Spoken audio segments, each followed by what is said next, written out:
So ayan, hello everyone. Kain-kain na naman tayo guys. Ang dami natin pagkain ngayon guys, no. Andito ko ulit kay Amo. Dito na lang kakain guys kasi wala nang magluluto sa bahay guys. Kain tayo.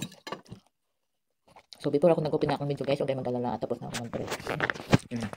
Pakita ko sa inyo yung pagkain ko guys. Ayan, oh. Ito. Ganito lang kasi sila guys, macaroni na nilaga lang.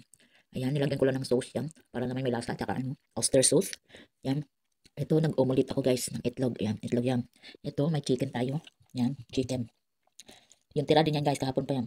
Ito yung salad. Salad na repolyo.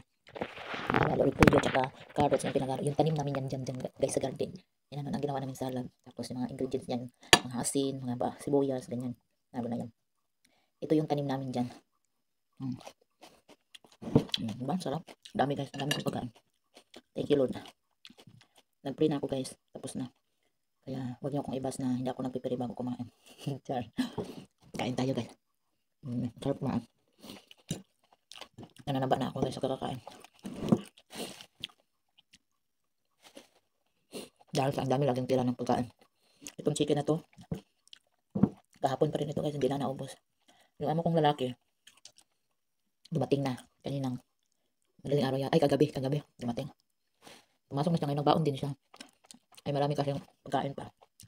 Marami pa rin natira.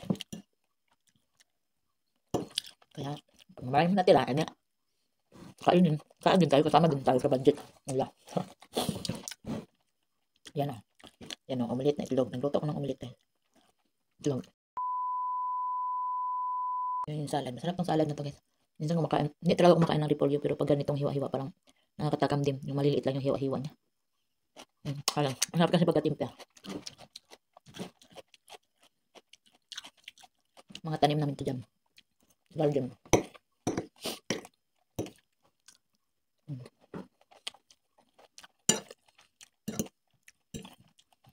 Wala muna tayong rice na yun. Ito na muna.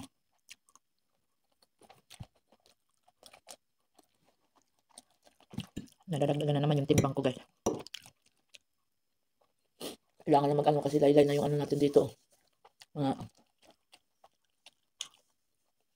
Mag-exercise na kaya ako. Pag tumataba ka lalo guys, parang nalalaylay na yung bilbil mo, yung dito mo, o yung ganyan-ganyan mo dito.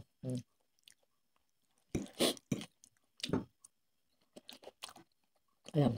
Walang criteria. Ayan na yung face natin guys. Yung share ko lang sa inyo yung parang milas ko guys, wala na guys dito. Ang nagpaiwan na na siya dito. Parang na siya dito na light na siya dito. Hanggang dito no. Ang natira guys, ayan nakikita niyo mayroon pang natira ayan. Ayan na lang. Ayan na lang siya. Konti dito. Ayan. Pero dito siya. Tapos dito medyo maitim. Alam ko medyo maitim siya dito guys, parang paputi pa siya. Yun. Ganyan na siya. So kain na ulit tayo. Sama ng daldal.